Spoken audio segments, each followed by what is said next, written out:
Hello, this is Denise from Minty Green Mama, and today I would like to do a little video for unboxing the Santa Muerte Oracle. So, yeah, I've had this deck. I pre-ordered it, and then it came out. I want to say I got it like a week ago, and I was so excited to get it, and then I just didn't get a chance to open it. So it's getting really close to Halloween, and I kind of wanted to just get into this, and I wanted to make a video just kind of going over first impressions. So I'm excited about that. Now this is by Fabio Listrani, 32 cards and a book in a nice box. The reason I got this Oracle is because I have the Santa Muerte, I hope I'm saying that right, Tarot, also by Fabio Listrani, and I love it. I haven't worked with it as much as I would like, but I have just been really interested. I was really interested in the whole idea, and at first when I got it, I kind of like the skeletons and stuff kind of put me off, and that's why it took me a while before I actually purchased the deck. But when I got it, I was very, very happy with this deck. There's so many things to like about it. The artwork is gorgeous, and that's nice, but also I really like the meanings in the book and how all the cards have the advice of the dead. It's like a little advice, and so there was so much that I liked about this deck. I won't go over this one because that is not the point of this video, but I liked it so much I decided to get the Oracle deck when it came out. Now I don't know that much about La Santa Muerte. I have been reading this book by Tomas Prower, and so I haven't had a chance to read too much of it, but it's very interesting. And I'm not well versed in all of the mysteries of La Santa Muerte, but from what I've gathered so far, she is works with people like a saint of last resort type of thing, and has supreme neutrality, and so she can be so very non-judgmental, and people from all walks of life, including people who are in groups that other people might judge, like fringe groups or even criminals, but also like people in communities like non-mainstream religious communities and stuff like that, can go to her and petition her because she is completely without judgment and completely neutral. And so there's just so much interesting stuff. And so because I kind of wanted to know more before I worked with this tarot deck, and so that's why I've been reading this book, not written by the same person, completely different author, but in order to work better with the tarot deck, I started to read this book, and then hadn't got as far as I would have liked, but then I saw that the Oracle deck was coming out, so I had to get the Oracle. So with that little introduction out of the way,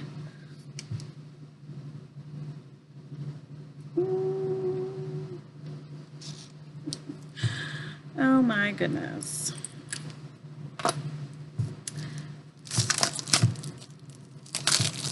Because for me, one of the things I think is the most fun is when I get a new deck or get any deck, is to have, if there's any background information that I think might help me work with the images and the deck itself, I'm interested in learning more about it. So, oh, look at this. This is a really nice box. Like just a black interior, but that really works with it. Look at this. Oh my gosh, look at that image. And it's got the little ribbon pull. Very nice box. I like that. Look at this book. Oh my gosh. Let's see. I'm assuming because this is a low Scarabeo deck that it's going to have let's see, yes, the whole thing's not going to be in English, but went right past that. Okay, so it looks like 47 pages of English. And there's only 32 cards, so that's pretty good.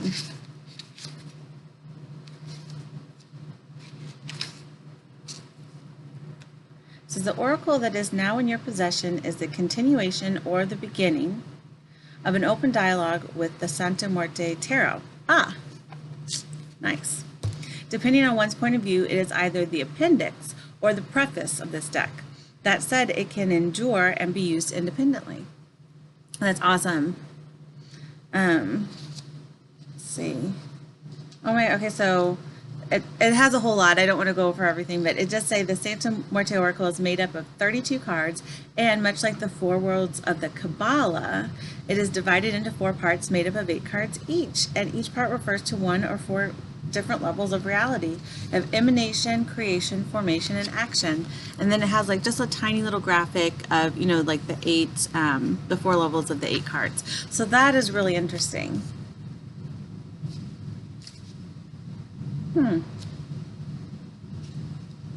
I wish, you know, I always wish there was more information in these books, which is part of the reason I went out and found a different book. Because I want to know, like, but I wish it would say, like, why did they decide to do, I'm assuming it was the artist, yeah, artwork and text by Fabio Listrani. Because I noticed in the tarot, it was artwork and text by Fabio Listrani, and the introduction of the little book that came with the tarot deck is amazing. I just love it, and it really, really speaks to me. So here are the cards. I don't know if you can, well, here, let me open it. It's too shiny.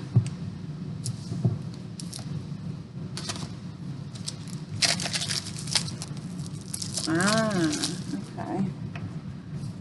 So that, oh, that's card number 1.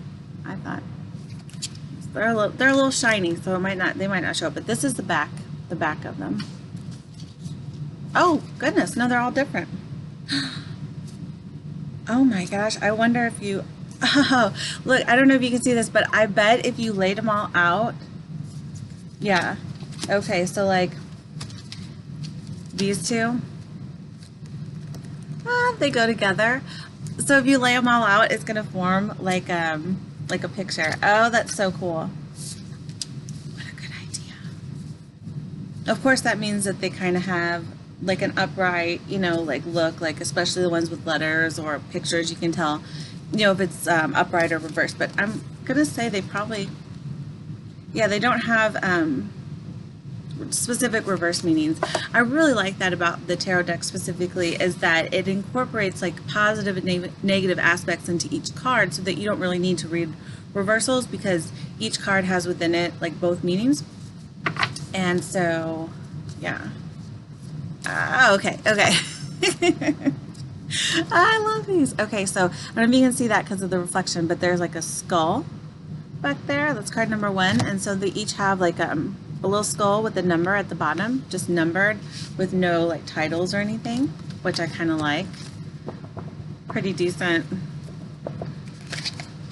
cards. I know the last little Scarabeo deck I got, I was not super impressed with the card stack, but this seems pretty, I mean, pretty decent. Like not, you know, super thick, but good shuffly card stock. Yeah, nice.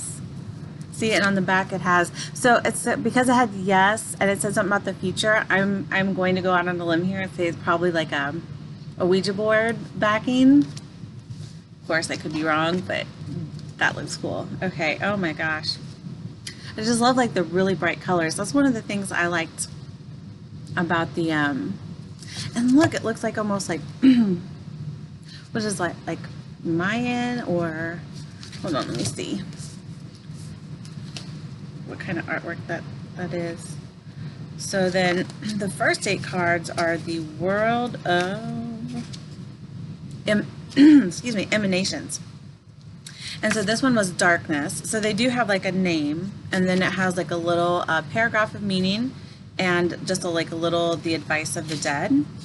So not a whole lot, just like about that much, like 1 paragraph and the advice of the dead, like a sentence or 2. But still, so that was darkness, which I'm assuming has kind of like, because the second one is masculine, so I'm assuming that the darkness could be like a feminine side. active, dynamic, creative impulse. Let's see.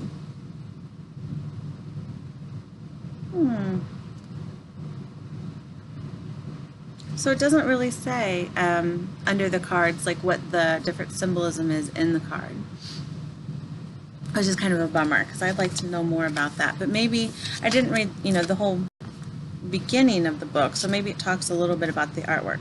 That's the thing I'd really like to see, especially when the artist writes the book, the text. I know there's not a lot of information in these booklets though, so I totally understand, but it's just, I want to know where the artist is coming from and why they chose the symbols that they chose and what everything means to them. Oh my gosh, look at that.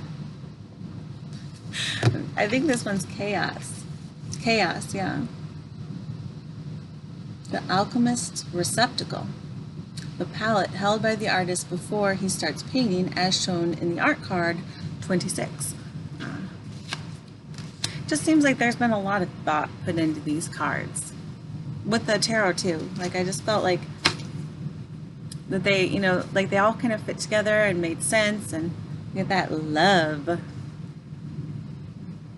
It's an interesting love card because it like kind of envelops the earth. The love illustrated in this card is not to be confused with Eros. The card represents the original unifying force, the basis for universal solidarity that can sense our evolution and change. Interesting. All right. Oh, goodness. That is will.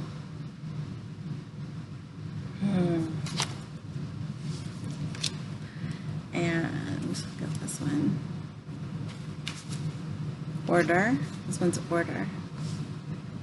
Oh, wow.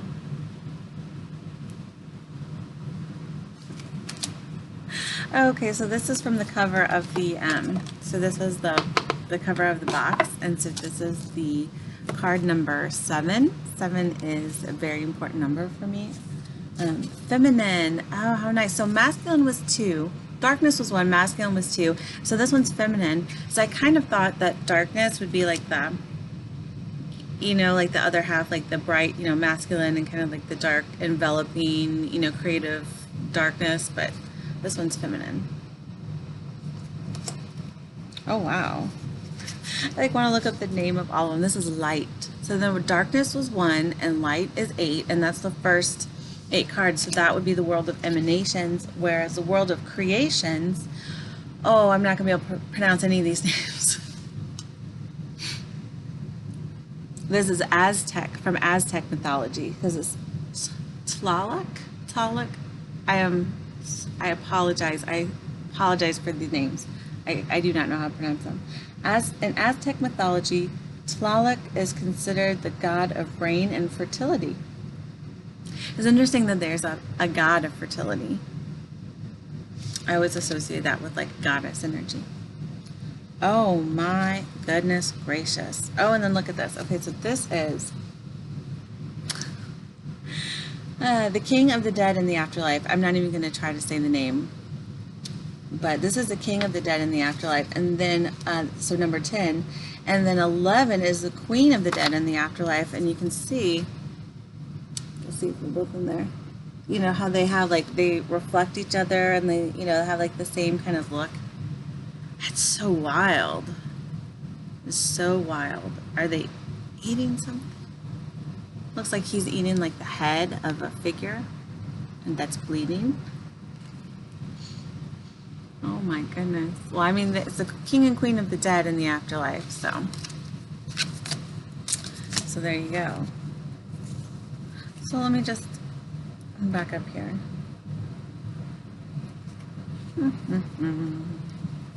So for creation, it says cards 9 through 16 illustrate the form that the human being commonly attributes to archetype concepts of the emanations, to understand them and use them like symbols and signs in mathematics, or like divinities and gods in religions and cults. In this case, we have some of the main Aztec divinities who are the roots of the cult of Santa Muerte, which is interesting because I did read a little bit about, just a little short bit about that in this book that I'm reading. So it's interesting. It all kind of coming together. So that's 12. So these are different divinities of Aztec origin, Aztec mythology. Looks very powerful.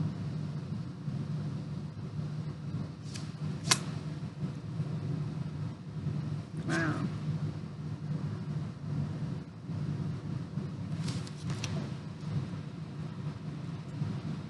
Oh my. This one looks like she's giving birth to like a little baby skeleton. Let's see, that's 15.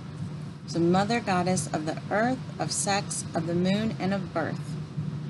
Connected to the second and seventh card. 7 was the feminine one, and second was the masculine one, I believe. The complementary primary impulses of masculine and feminine, yeah, which can only bring forth descendants by cooperating. Ah, my goodness, look at that. This is, okay, Quetzalcoatl. Again, I apologize for that pronunciation. So this is the final card of the world of creations, and what may be the most important Aztec god, the feathered serpent, worshipped as the god of knowledge, dawn, merchants, art, and professions. Interesting. So this is the world of formations. We have shadow.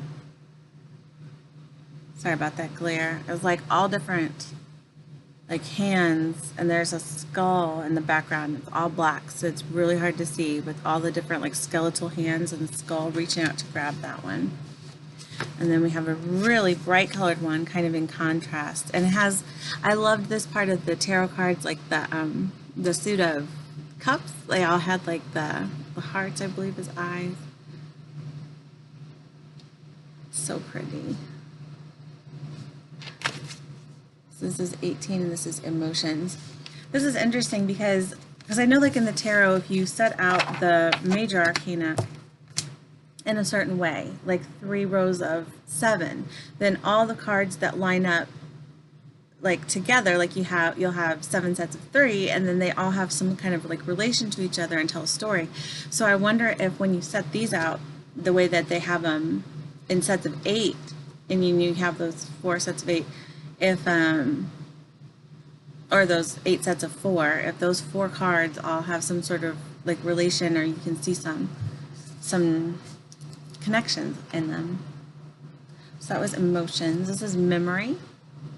So that to me makes sense, because you see somebody like almost planting something in a skull. So a memory, planting a memory. So some of these I'm gonna have to look up a lot of these. I usually like decks where I can just kind of get the gist of it. I don't always have to have the book, but I think I'm going to use the book on this one quite a bit. This is fraternity. So 20 is fraternity. I'm going to have to look at... Oh, I'm going to have to just lay them out because this little image, it's like really too small to really see the cards. So I think the best thing to do is going to be to lay them out like that, but then also lay them out and look at the connections, and then flip them over and see, because I have a feeling that if you lay them out and I'm sure it says in here somewhere and I just haven't read it, but then when you flip them over, you can see like the design on the back. I'm excited to do that. Oh, look at this, instincts. Innate behaviors that are not the result of a learning process connected to the intellect. So for instance, like this, like the advice of the dead is indulge the flame that you feel burning without repressing it, transform it into your strong point with pride, and you will obtain the results you desire. Like I can see how this can stand all on its own, but oh, look at that. I just saw these. I'm in Santa Muerte by Fabio Listrani. But I can see how this would work really well as like as you know, using it in conjunction with the tarot deck. So the artwork is very similar, different sizes though too, so you can see, you know, obviously like which is like just as a comparison. Here's one of the tarot cards, Santa Muerte, and then here is our next card, 22, which is intellect. And so we have like, so it's definitely, you know, a bigger size. So when you're laying, which I like, because then when you're laying them out, you can see obviously the tarot, which has kind of like these little borders at the bottom too. And then with the oracle cards, and you can tell the difference. And make a nice picture. Okay. Unconscious. Oh. Wow. And she looks like she's sleeping, and there's like a bunch of eyes over the head of her bed. Unconscious. Unconscious, right? Not subconscious. Yeah. Influenced by the moon represents the unconscious, which is to say the treasure chest of images that come from our own experiences. And that's interesting because it says the moon, and you can kind of see it's like a kind of almost like the triple moon type design here. I thought it was like a horns or something, but I think this is like, you know, 3 crescent moons it looks like. And so you can kind of, once you know that, then I can be like, ah, yes, the moon. And that would help me read the cards. Oh, I love this one. Let's see what this is. Flux. Oh, that's a great card. Look at that. Oh, look at that. And then the little one's holding a globe and a mirror. The last card of the World of Formations shows us we can only obtain self-realization and do significant things in the world if we understand that our present is generated and connected by every kindness and every crime of the past in a continuous flow. Wow. How great is that?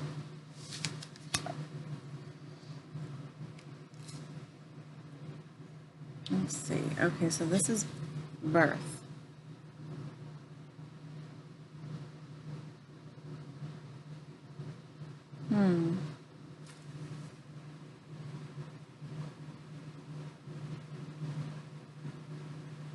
And it's like a mother and a father putting down like a little baby in there in the crib, and then behind them is La Santa Muerte, and I'm just not sure if like I'm pretty sure that's a male, yeah, skeleton is like beseeching her to like stay away from their child, or, you know, praying to her, you know, like it's just, I have to think about that. Maybe it depends on the situation, but, and then the point that they make in here, is that every mother is a giver of death because being tied to a form is what makes us mortal.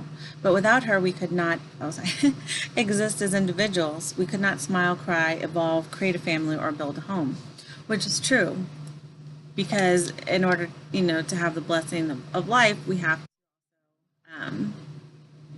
die eventually, which is, and that's one of the reasons that I've been working slowly, but starting to work more and more with these cards, because I feel like instead of being like morbid, like talking about and working with death is almost freeing. It's like it evens the playing field, you know, like everybody's gonna die, no matter what you have, no matter, you know, prestige you have, like anything, you know, you are going to die, and you have this time on earth, and, you know, what are you going to do with it? And by focusing on the time that we have and not always taking tomorrow, you know, for granted, I think that we can do the most good with the time that we have, hopefully. So that was the World of Actions, was the birth card. So this is the next World of Actions. So work and harvest. Oh, I like these. I like the World of Actions. Action. So this is very like, the others were kind of like a little bit more like abstract, you know, ideas and themes, and these are very like in, you know, you have like landscapes and like villages, and it's very like in the world. So then you have 29, art. It says art is doubtlessly one of the most important aspects of life.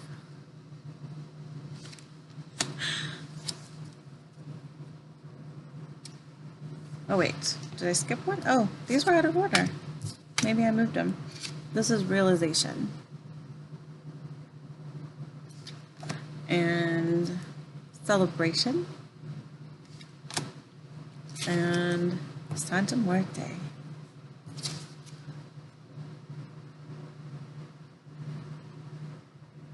Wow.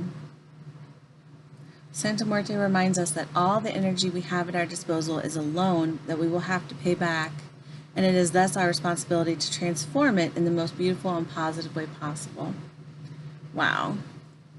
See, I just think like contemplating that can like really bring like a real purpose. Because I know I'm super guilty of like, I'm going to do that later. I'm going to do that tomorrow. That's not that important. You know, I have plenty of time to hang out with my kids. I have plenty of time to, you know, do things that are important. I'll just sit here and watch this like TV show or, you know, whatever.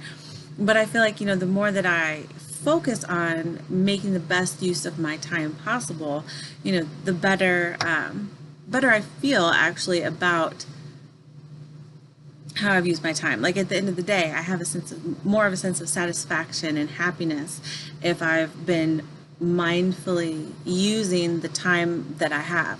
So it's still something that I have to really work on though, unfortunately.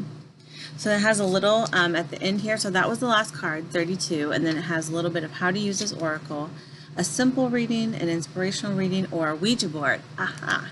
So it goes over a little bit, just a paragraph about a simple reading. Looks like then extract 3 cards. So this is a 3-card spread for the simple reading. For inspirational cards, you must understand the objective you wish to reach or the energy you think you need. Search the deck for the card that represents it and then use it as a personal jewel, carry it around with you or keep it in sight. Which I've been doing that more and more. It's a very purposeful way to use the cards, and it's something that I've always, you know, done a daily draw, and I think that that's a very important practice. But mindfully choosing an actual card and setting it up and focusing on that, like it's very, you know, helpful for me. So I'm excited. As a Ouija board, you must arrange the cards face up in rows of 4 rows of 8 in ascending order from 1 to 32, like we kind of talked about. Once you have done this, turn the cards over and you will have the complete Ouija board. And look, there's a picture. So it is a Ouija board. Now with your eyes closed, move your hand over the board, drawing a figure 8 in the air while focusing on the question and on the entity or person you wish to have the answer from. When you're ready, place your index finger on one of the cards, open your eyes, and after turning the card over, decipher or read its meaning in the book. Repeat this as many times as you find necessary or until you reach a point where the card has already been overturned. In this case, it means that you already have enough answers to reflect on and nothing else will be communicated to you by the oracle. How amazing is that? So that's pretty cool. Wow. So I'm definitely going to be doing that. That's just such an interesting and different kind of way. I don't know, I just didn't think, I'm sure someone's done something like that, but I haven't, so that's pretty cool.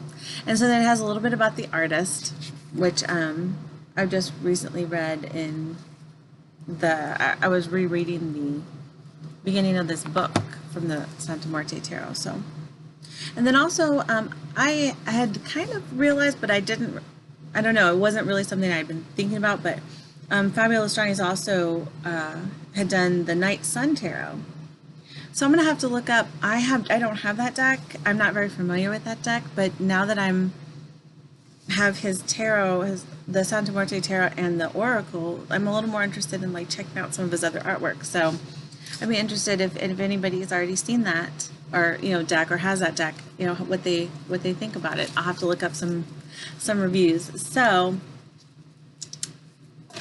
this is exciting. So I really like this deck. So, and I think that, I mean, the timing, I wasn't sure, even though I pre-ordered it and I didn't have, I had gotten an email saying that it would be sometime before the beginning or in November sometime that I would get it. And so I kind of was just like, yeah, it'll come when it comes. And then to get it before Halloween, I was so excited. And I just, you know, I have 3 kids.